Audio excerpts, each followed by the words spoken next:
Hello everyone, আশা করি সবাই ভালো আছো। সুতরাং আজকে আরেকটা ক্লাস নিয়ে আমরা চলে আসছি তোমাদের সাথে। আজকে ক্লাসটাতে বেসিক্যালি আমি কথা বলবো দ্য স্কুল বয়। এই কবিতাটার যে থিমটা আছে লিখেছেন উইলিয়াম ব্লেক। এটা তোমাদের বেসিক্যালি যারা তোমরা কলেজে আছো, তোমাদের ইংরেজি প্রথম পত্রে এটা একেবারে শেষে একটা প্রশ্ন থাকে সাধারণত, যে এই কবিতাটার থিম লিখো। সো আজকে যে কবিতাটা আমরা পড়তে যাচ্ছি খুবই কমন এবং খুবই ইম্পর্টেন্ট একটা কবিতা, দ্য স্কুল বয়। সো আজকে তোমাদেরকে এটা আমি খুব বাংলায় একবার ধরে ধরে বোঝানোর চেষ্টা করব। তোমরা একেবারেই আহ, একটু মনোযোগ সহকারে যদি আমার সাথে থাকো তাহলে কিন্তু এটা তোমাদের জন্য খুবই ইজি হবে, ঠিক আছে? আর এই ক্ষেত্রে আরেকটা যেটা বলে নেই যে আহ, এই যে স্কুল বয় একটা কবিতা পাশাপাশি আর অনেকগুলো কবিতা তোমাদের জন্য গুরুত্বপূর্ণ। আমি তো একটা একটা করে কবিতা সবগুলো তোমাদেরকে আমি বাংলা অর্থ সহ থিমটা সব বুঝাই দিব।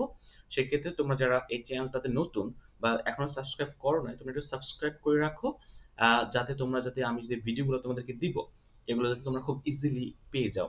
আমি শুধুমাত্র এই থিম না, তোমাদের ইন্টারমিডিয়েট যতগুলো টপিক আছে অনেকগুলো টপিক অলরেডি আমি কভার করেছি। সামনে যতগুলো টপিক আছে এই সবগুলো টপিক সম্পর্কে আমি তোমাদেরকে ভিডিও দিচ্ছি এবং দিব, যাতে তোমাদের এই কলেজের যাত্রার যে ইংরেজিটা আছে সেটা যাতে সহজ হয়ে যায়, ঠিক আছে? তোমরা সবাই সাবস্ক্রাইব করো। আর আমার কলেজে যারা আছো, তোমরা যদি আমার কলেজে হয়ে থাকো অবশ্যই তুমি তোমার গ্রুপের নাম এবং রোল নাম্বার এবং তোমার নামটা একটু কমেন্টে দিও, যাতে আমি বুঝতে পারি তুমি আমার কলেজ থেকে দেখছো। অথবা যারা অন্য জায়গা থেকে দেখবে, অন্য কলেজ থেকে বা অন্য জায়গা থেকে, তোমরাও একটু কমেন্টে লিখবা যে ভিডিও তোমাদের কাছে কেমন লেগেছে, কোনো প্রশ্ন আছে কিনা, অথবা তুমি কোথা থেকে দেখছো। ওকে ফাইন, আমরা একবার সরাসরি চলে যাচ্ছি কবিতাটাতে। দেখো কবিতাটা শুরু হয়েছে এইভাবে যে I love to rise in a summer mourn. I love to rise, rise মানে ওঠা, in a summer mourn, summer মানে গ্রীষ্ম, মানে গ্রীষ্মকাল, আর মর্ন মানে মর্নিং। অর্থাৎ এই কবিতার শুরুতেই এই কথাগুলো বেসিক্যালি হচ্ছে একটা বালকের কথা, যেগুলো কবি নিজের মাধ্যমে প্রকাশ করেছেন। এখানে সেই বালকটা সকালে বলছে যে আমি সকালবেলা ঘুম থেকে উঠতে আমি পছন্দ করি, গ্রীষ্মের সকালে ঘুম থেকে উঠতে পছন্দ করি। when the birds sing, যখন পাখিরা গান গায়, তার মানে সে খুব সকালেই ঘুম থেকে উঠছে। on every tree, যখন প্রত্যেকটা গাছে পাখিরা গান গায়।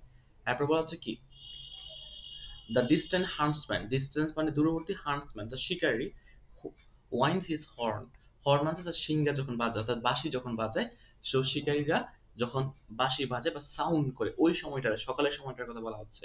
And the Skylark sings with me, Skylark, Skylark যে পাখিটা আছে, যে এটা মনে হচ্ছে যে আমার সাথে গান গাইছে। শুধুমাত্র এই পাখি না কিন্তু, সকালে কিন্তু যখন আমরা সকালে ঘুম থেকে উঠি আমরা বাইরে যাই, আমরা দেখবো যে অনেক পাখিরা গান গাচ্ছে।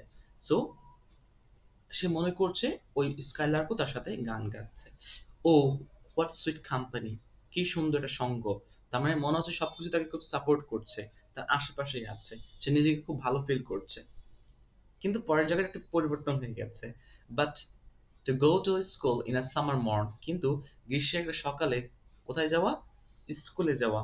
But go to school in a summer morn, কিন্তু গ্রীষ্মের সকালে স্কুলে যাওয়া। Oh it drives all my joy away, এটা আমার সকল আনন্দ, ঘুম থেকে উঠে যে আনন্দটা লাগতো আমার, যে আমি পাখি দেখছি, সকালটা ভালো লাগছে, হান্টসম্যানের শব্দ শুনছি আমি, হ্যাঁ, কিন্তু স্কুলে যাওয়ার কথাটা আসলেই drives all my joy away, এটা আমার সকল আনন্দকে নিয়ে যায়। এটা আসলে একটা ছোট বাচ্চার কথা বা ছোট একটা, আমি যদি বলি যে আমাদের আমাদের দেশেও কিন্তু এমনটা হয়, তাই না? তোমরাও দেখেছো এমনটা, হতে পারে তোমরাও, যে সকালে ঘুম থেকে উঠলেই মা কি করছে, একটু ফ্রেশ করে তোমাকে স্কুলে নিয়ে যাচ্ছে বা তোমাদেরকে স্কুলে নিয়ে যাচ্ছে। এটা কিন্তু ভালো লাগে না কারোর আমাদের, তাই না? সকালে উঠলে আমাদের একটু হাঁটবো, ঘুরবো, পরে আমরা স্কুলে যাবো, সেটা ঠিক আছে। আর সকালবেলা ঘুম থেকে উঠেই একেবারে আমি কোনো কিছু মানে চোখটা খুললাম মানে আমি স্কুলে, সো বিষয়টা কেমন লাগে, একটু অন্যরকম লাগছে হয়তো বা। সো এই কথাই বলা হচ্ছে, it drives all my joy away. এটা এগুলো কিন্তু তোমাদের কথা, যে যে কথাগুলো এখানে বলা হচ্ছে। আন্ডার আ ক্রুয়েল আই আউটার্ন, মানে আন্ডার অধীনে, আর ক্রুয়েল আই, ক্রুয়েল নিষ্ঠুর, আই মানে চোখ, আউটওয়ার্ন অর্থাৎ আমার সারাটা দিন আমার মনে হয় নিষ্ঠুর চোখের আমি অধীনে থাকি, আমাকে মনে হয় কেউ দেখে রাখতেছে সারা দিন। এটা এটা তার ভালো লাগছে না আর কি। The little once spend the day, এই যে লিটল ওয়ান্স মানে ছোট ছোট শিশুরা, স্প্যান্ড দ্য ডে পুরোটা দিন ব্যয় করে, ইন শাইনিং অ্যান্ড ডিসমে। শাইন মানে হচ্ছে বেসিক্যালি আমরা যদি বলি দীর্ঘশ্বাস, অ্যান্ড ডিস মানে হতাশা। আমরা দীর্ঘশ্বাস কখন নিই, যখন আমাদের খুব বেশি খারাপ লাগে, আমরা চিন্তা করি। সো এই যে হতাশা, এই দীর্ঘশ্বাসে সারাটা দিন আমার কাটে, কোথায় কাটে, সেটা স্কুলে কাটে। So try to think the situation, সিচুয়েশনটা চিন্তা করার চেষ্টা করো। আর তোমরা যখন কবিতাটা ভালো করে বুঝবে, অর্থ বুঝবে, তোমাদের জন্য কিন্তু থিমটা লেখা অনেক বেশি ইজি হয়ে যাবে। ঠিক আছে? সো এবার আমরা পরবর্তী অংশে যাই।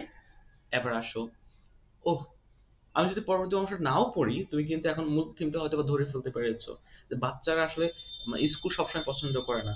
পড়ার একটা সময় থাকবে, খেলার একটা সময় থাকবে, ঘুম থেকে ওঠার একটা সময় থাকবে।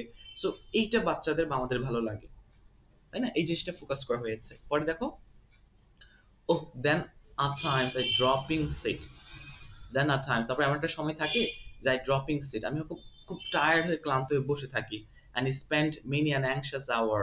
দেখো, অ্যাংশাস মানে উদ্বিগ্ন বা চিন্তা, তার মানে তারপরে আমি অনেকগুলা ঘন্টা ব্যয় করি যেগুলোতে আমি খুব চিন্তাশীল থাকি, আমার ভালো লাগে না। তারপর আমার জিনিসটা পছন্দ হচ্ছে না সকালবেলা স্কুলে যাওয়াটা, তার মানে আমি যদি সারাক্ষণ বসে থাকি তাহলে আমার কিন্তু ভালো লাগবে না, আমার নিজের মধ্যে একটা উৎকণ্ঠা কাজ করবে। নর ইন মাই বুক, আমার বই থেকে না, can I take delight, like মানে আনন্দ, আমি কোনো আনন্দই পাই না পড়ে। নর সিট ইন লার্নিং পাওয়ার, অর্থাৎ মানে তোমার একটা যে পড়াশোনার একটা মন নিয়ে, অর্থাৎ একটা পড়াশোনার যে একটা মন থাকে, সিচুয়েশন থাকে, ওইটা নিয়ে আমি বসতে পারি না। Worn through with the dreary shower, মানে worn through the dreary shower, অর্থাৎ আমার মনে হচ্ছে, শাওয়ার শাওয়ার মানে হচ্ছে আমরা বলি যে এক পর মানে ওই যে একসাথে অনেকগুলো জিনিস পড়ে, যেমন বৃষ্টি পড়ে, তারপর আমাদের পানি পড়ে শাওয়ারের মতো করে, হ্যাঁ। তা মানে বলা হচ্ছে on through with the dreary shower, অর্থাৎ আমার মনে একটা একঘেয়েমি চলে আসে, আমি খুবই ক্লান্ত হয়ে যাচ্ছি, মানে এই যে সারাক্ষণ আমি বসে আছি। ঠিক আছে? পরের কথাগুলো আরো সুন্দর। How can the bird Singh, bird কিভাবে একটা পাখি, that is born for joy, যেটা আনন্দের জন্য জন্মগ্রহণ করে, ভালো থাকার জন্য জন্মগ্রহণ করে, তার মানে এখানে শিশুটাকে তুলনা করা হচ্ছে কার সাথে? একটা পাখির সাথে। সিট ইন আ কেজ, একটা খাঁচায় বসে থাকবে and sing, এবং সে গান গাইবে। আসলে কিন্তু এটা পারা যাবে না। একটা পাখিকে তুমি খাঁচায় রাখবা, মানে তাকে ছেড়ে দিবা না, অবশ্যই আনন্দ থাকবে, এটা কিন্তু হবে না। আর সে সুন্দর করে গানও গাইবে না। হাউ ক্যান আ চাইল্ড, কিভাবে একটা শিশু, when fears and annoy, মানে যখন তার মানে এই ভয় চলে আসে, আর মানে বিরক্ত চলে আসে, but drop his tender wing, but drops his tender wing, তখন সে তার কি করবে? তার টেন্ডার উইং গুলা, নরম কোমল যে পাখাগুলো আছে, পাখিটা কি করবে?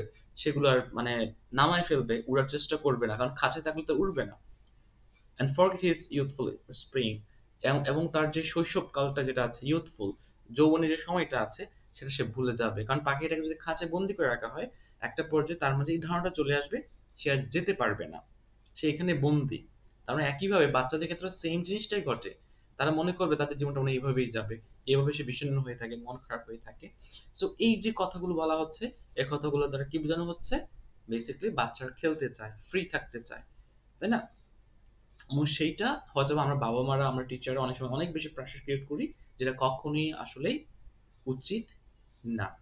আচ্ছা, এখন এতটুকু পর্যন্ত তোমরা হয়তো বুঝতে পেরেছো, কবিতাটা আরো অংশ আছে, বাট আমরা থিমটাতে চলে যাই, বাকি অংশটা না পড়লে আমাদের হয়ে যাবে। এবার আসো, থিম, মূল থিমটা কি, পরীক্ষা তোমরা কি লিখবা? পরীক্ষা তোমরা লিখতে পারো, the theme of this lines, এই যে কবিতার লাইনগুলো দেওয়া আছে, থিম হচ্ছে দ্যাট চিলড্রেন ফিল স্যাড, বাচ্চারা খুবই দুঃখ অনুভব করে, অ্যান্ড টায়ার্ড, এবং ক্লান্ত অনুভব করে, when they are forced to study, যখন ফোর্স, তাদেরকে জোর করা হয়, কেন? টু স্টাডি, পড়াশোনা করতে যখন জোর করা হয়, ইন এ স্ট্রিক্ট ওয়ে, খুবই কঠোরভাবে। The boy in the poem wants to enjoy nature, অর্থাৎ এই কবিতাতে যে ছেলেটার কথা বলা হয়েছে, সে কি চায়? সে চায় হচ্ছে প্রকৃতিটাকে এনজয় করতে, উপভোগ করতে, অ্যান্ড বি ফ্রি, এবং সে মুক্ত থাকতে চায়। But school tax আওয়ে his happiness, school কি করে? তার সকল আনন্দ নিয়ে যায়, হ্যাঁ। স্কুল কিন্তু এটাই করে, প্রত্যেকটা ক্লাস হোমওয়ার্ক থাকে, প্রত্যেকটা ক্লাসে টিচাররা পড়া নেই, প্রত্যেকটা ক্লাসে খুব চাপ দিচ্ছে। So that is not actually the real thing, এটা আসলে উচিত না। He feels like a bird in a cage, এই শিশুটা নিজেকে মনে করে একটা পাখির মতো যে খাঁচায় বন্দি, দ্যাট ক্যানট সিং, যেটা গান গায় না, অথবা গান গাইতেই পারে না। ব্লেক শোজ দ্যাট, এই উইলিয়াম ব্লেক যে কবি আছে, তিনি দেখাচ্ছেন যে, এখানে তুমি ব্লেক না দিয়ে দা পয়েন্টও দিতে পারো, দ্যাট চিলড্রেন নিড জয়, বাচ্চাদের আনন্দ দরকার, অ্যান্ড ফ্রিডম, এবং স্বাধীনতা দরকার, টু গ্রো, বেড়ে ওঠার জন্য, সামনে যাওয়ার জন্য। If they are always afraid, যদি সবসময় তারা ভয় পায়, অর আনহ্যাপি, অথবা কষ্ট পায়, সুখে না থাকে, দে ক্যানট লার্ন ওয়েল, তারা খুব ভালোভাবে শিখতে পারবে না, অর এনজয় দেয়ার চাইল্ডহুড, এবং তাদের শৈশবকালটাও কি করতে পারবে না? এনজয় করতে পারবে না। এখন বাংলাটা আমি তোমাদেরকে দিয়ে দিচ্ছি, এই বাংলাটা পড়ে কিন্তু তুমি এখান থেকে বিষয়টা আরেকটু অনুধাবন করতে পারো। সো এতটুকু থিমের জন্য যথেষ্ট।